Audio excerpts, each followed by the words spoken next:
सादर नमस्कार साथियों, वंदे मातरम।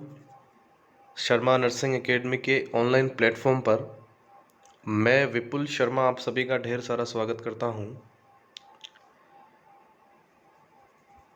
आप सभी को विदित है कि आज से ही जो राजस्थान CHO है 2022 भर्ती, जिसका आप सभी बेसब्री से इंतज़ार कर रहे थे, उसका फॉर्म जो है आज से शुरू हो गया है और उसकी जो लास्ट डेट है वो है 7 दिसंबर।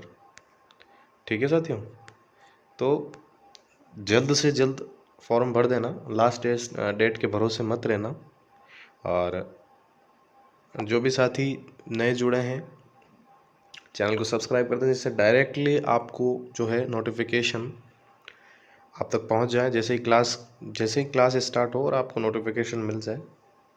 बहुत जल्द लाइव सेशन भी हम लोग स्टार्ट करेंगे। ज़्यादा से ज़्यादा आप इस पर एक बार इसका जो है लोगों को इस चैनल के माध्यम से इसको लिंक को शेयर कर दें, जिससे लोगों को जो जानकारी जिनको नहीं है कि भाई क्लासेस स्टार्ट हो चुकी है, मोस्ट इम्पॉर्टेंट है। मैं आपको विश्वास दिला रहा हूँ साथियों, जो हम पढ़ेंगे उसी में से जो है आएगा, क्योंकि जो हम जो पढ़ रहे हैं वो बहुत इम्पोर्टेंट है। और हम जो पढ़ रहे हैं वो साथियों, चाहे वो बिहार CHO हो, MP CHO हो, लगातार ये क्वेश्चंस रिपीट होते हैं साथियों। अधिकतर एग्जाम में ये साथियों रिपीट होते हैं, क्योंकि ये मोस्ट इम्पोर्टेंट क्वेश्चंस है ना। तो इनको तैयार करना बहुत ज़रूरी है, इनको दिमाग में बैठाना बहुत ज़रूरी है, क्योंकि हमको आज के इस युग में नौकरी लगना बहुत ज़रूरी साथियों। हिम्मत मत हारना। मैं लगातार आपको शुरू से ये समझाता आया हूँ, हिम्मत मत हारना। मैं आपके साथ हूँ, कैसे भी करके आप लोगों को सिलेक्शन आपका सुनिश्चित करवाएंगे। आप बस मेहनत मत छोड़ना, मेहनत लगातार करते रहना। ज़्यादा से ज़्यादा इसको शेयर कर दें साथियों। फर्स्ट क्वेश्चन है, which of the following is the best definition of a non-communicable diseases? चार ऑप्शन दिए हैं। चार ऑप्शंस में से जो बेस्ट डेफिनेशन है नॉन कम्युनिकेबल, देखो अब आज हम फिर वही करेंगे कि एक प्रश्न से कितने प्रश्नों को हम समझें, है ना। देखो, दो होते हैं, कम्युनिकेबल और नॉन कम्युनिकेबल। दिमाग में बैठा लो, कम्युनिकेबल वो होती है, एक तो वो कम्युनिटी के अंदर एक दूसरे से संपर्क में आने से फैलती है। इस पॉइंट को तो दिमाग में बैठा लो कि कम्युनिकेबल क्या होती है, कि एक से दूसरे व्यक्ति में फैल जाती है, एक से दूसरे व्यक्ति के संबंध में क्या होता है। नॉन कम्युनिकेबल जो डिजीजेज होती हैं वो ऐसी डिजीजेज होती हैं साथियों, जिसके अंदर कोई ये कोई एक व्यक्ति से दूसरे व्यक्ति में नहीं फैल सकती, सबसे बड़ी बात। ठीक है, और सबसे बड़ी बात ये होती है, ये क्रोनिक डिजीज होती है ना। क्रोनिक डिजीज जैसे हार्ट से रिलेटेड है ना, लंबे समय तक चलने वाली बीमारियां। तो अगर आपको कम्युनिकेबल डिजीज समझ में आ गई, तो नॉन कम्युनिकेबल डिजीज जैसे ही कोई ऑप्शन आएगा तो वैसे ही आप सही करके आ जाओगे। तो साथियों, इसके अंदर क्या है, वही है कि a disease can not be transferred from person to person. व्यक्ति से व्यक्ति में नहीं होने वाली, व्यक्ति से व्यक्ति में जो नहीं होती है, उसको अपन नॉन कम्युनिकेबल डिजीज कहते हैं। देखो साथियों, मेरे साथ अगर जुड़ करके पढ़ाई करोगे, मैं दावे के साथ कह रहा हूँ सिलेक्शन सुनिश्चित हो जाएगा। लास्ट में जब रिजल्ट आएगा, आप मुझे फ़ोन करके बोलोगे वास्तव में आपने जो तैयारी कराई, मैं कह रहा हूँ सिलेक्शन 100% आपका होगा, आप मुझे कहोगे। ठीक है साथियों, ज़्यादा से ज़्यादा बस ये है कि घर पर 6 से 8 घंटे स्टडी करना शुरू कर दो। मोस्ट इंपॉर्टेंट क्वेश्चंस मैं लेकर के आ ही रहा हूँ आपके लिए। और भी अगर कोई क्वेरी हो तो आपको मैं मेरे नंबर दे देता हूँ, इस पर आप मुझे फ़ोन करें। पूरी कोशिश रहेगी मेरी आपका मैं फ़ोन अटेंड करूँ, या आप ज़्यादा से ज़्यादा मुझे SMS कर सकते हैं। तो मैं आपकी कोई भी क्वेरी होगी तो उसके लिए मैं पूरी उसकी जो है कोशिश करूँगा आपकी जानकारी देने की। देखो साथियों, 9660962329। एक बार फिर रिपीट कर रहा हूँ, 9660962329। आप सभी के लिए सदैव समर्पित हूँ मैं। और CHO के लिए भी मैं काफ़ी दिनों से संघर्षरत हूँ कि CHO का जो है चाहे वो भर्ती से रिलेटेड हो, चाहे कुछ भी हो, हमेशा इसके लिए समर्पित रहा हूँ और आगे भी आप लोगों के लिए मैं समर्पित रहूँगा। निश्चित ही आगे बढ़ते हैं साथियों कि जो नॉन कम्युनिकेबल डिजीजेज है आल्सो नोन एज, एक प्रश्न ये भी बन सकता है कि नॉन कम्युनिकेबल डिजीज को और किस नाम से जान सकते हैं, तो क्रोनिक डिजीज। अब इसमें भी अपन देख सकते हैं कि एक तो होता है एक्यूट और एक होता है क्रोनिक, इसको समझना भी बहुत ज़रूरी है।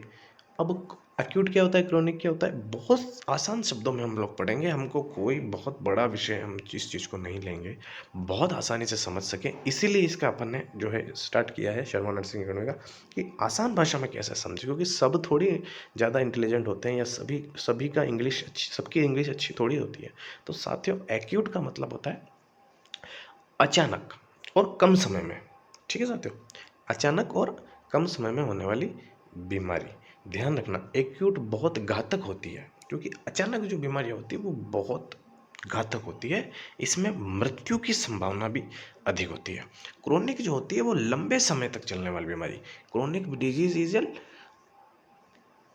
वेरी हार्मफुल, लंबे समय तक चलेगी। तो क्या होगा, क्या होगा, आदमी के बॉडी के अंदर इस तरीके की अन्य बीमारियां भी उसको घेर लेगी, समझ रहे हो, दूसरी बीमारियां भी घेर लेगी।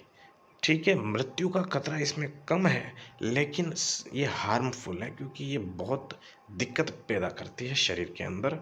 ये पूरे बॉडी का जो है लंबे समय तक इस डिजीज को जो है उसका ट्रीटमेंट चलता है, बहुत दिक्कतों का सामना उस पेशेंट को करना पड़ता है साथियों। नेक्स्ट क्वेश्चन है, globally cervical cancer death in India. जो सर्वाइकल कैंसर से जितनी डेथ होती है उनका रेशियो क्या है, मतलब वो कितनी होती है, मतलब है ना, प्रश्न का है, तो इसका आंसर क्या है, nearly 1/3 of population in women. बहुत इंपॉर्टेंट क्वेश्चन है, इसको इंपॉर्टेंट लगा लेना। नेक्स्ट है, विच vaccine is administered for prevention of cervix cancer. देखो सबसे इंपॉर्टेंट क्वेश्चन है ये, लगभग हमेशा पूछा जाता है कि जो प्रिवेंशन है सर्विक्स कैंसर का, जो प्रिवेंशन है वो किस वैक्सीन के द्वारा करते हैं। तो सबसे पहले तो ये समझ लो कि एचपीवी है क्या, तो ये है ह्यूमन पैपिलोमा वायरस। क्या है ये, ह्यूमन पैपिलोमा वायरस। इस वायरस से प्रिवेंट करने के लिए एक वैक्सीन लगाते हैं, ठीक है, उसका नाम होता है एचपीवी वैक्सीन। एचपीवी वैक्सीन लगती है 10 से 12 साल के जो लड़कियां होती, बच्चियां होती हैं उनकी लगती है, 12 के बाद लगती है, लगभग 12 के आसपास लग जाती है, ठीक है साथियों। तो निश्चित रूप से ऐसी ऐसी जो चीज़ें हैं ये याद रखना बहुत जरूरी होती है। What is the recommended age for HPV vaccination administered.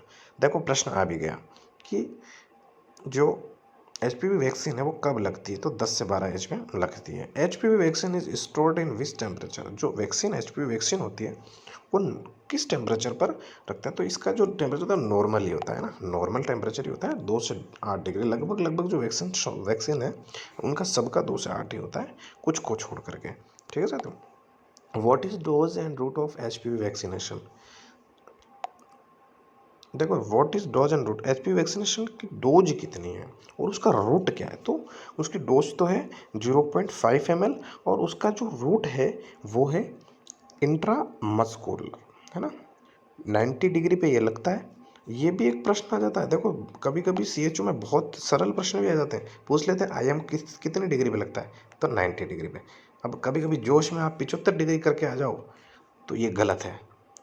जोश में होश नहीं खोना। अपने को कभी कभी लगता है कि सरल क्वेश्चन आ गया, अपन इसको गलती से टिक कर देते हैं और फिर गलती से टिक करने का खामियाजा अपने को फिर सिलेक्शन नहीं होता है। साथ ही एक एक पॉइंट से आदमी रह जाता है, इसलिए मेहनत में कोई कमी मत छोड़ना और प्रश्न को 3 बार पढ़ो, ठीक है। Total dose of HPV vaccination, इसकी कितनी डोज लगती है, तो इसकी डोज लगती है 3 डोज लगती है। कितनी लगती है साथियों, 3 डोज लगती है। Most common cancer occurs in India. जो मोस्ट कॉमन से जो कैंसर है वो कौन सा है इंडिया के अंदर, तो वो कैंसर है सर्विक्स कैंसर। कौन सा कैंसर साथियों, हमेशा ऑप्शन के अंदर देख लो कि कौन कौन से ऑप्शन है, ऑप्शंस के अंदर हम लोगों को प्रायोरिटी देनी, इसमें ऑप्शन है सर्विक्स कैंसर। तो cervix cancer is most common cancer of India. What is the early sign of cervical cancer. जो what is the early sign मतलब सर्वाइकल कैंसर का अर्ली साइन क्या है? देखो अर्ली साइन मतलब सबसे पहले कौन से साइन सिम्टम उत्पन्न हो जाते हैं उसके अंदर, तो उसके अंदर जो साइन होता है ना असिम्प्टोमेटिक होता है। अपन ने कहते हैं कि यार बाद में कैंसर का पता चला, पहले कैसे पता चलेगा? पहले सिम्टम ही नहीं आएंगे तो आपको पता ही नहीं चलेगा। तो हम लोगों को इसके लिए जागरूक रहना चाहिए। HPV can cause HPV human papilloma virus can cause, आ गया ना, human papilloma virus can cause, क्या आया? Cervical cancer.